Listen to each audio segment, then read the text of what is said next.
Beef burger. आधा kilo गाय का कीमा। 2 प्याज।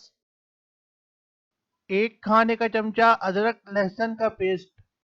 1 खाने का चमचा कुटी लाल मिर्च। 1 चाय का चमचा पिसी काली मिर्च। आधा चाय का चमचा पिसी दक्खनी मिर्च। 1 खाने का चमचा पिसी लाल मिर्च। 2 हरी मिर्चें। 1 खाने का चमचा मैदा।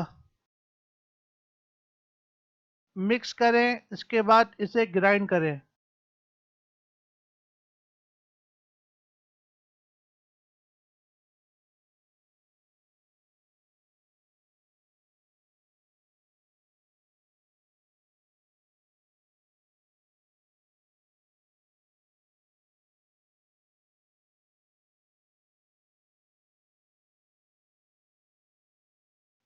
एक साइड को 2 से 3 मिनट दरमियानी आंच पर पकाएं।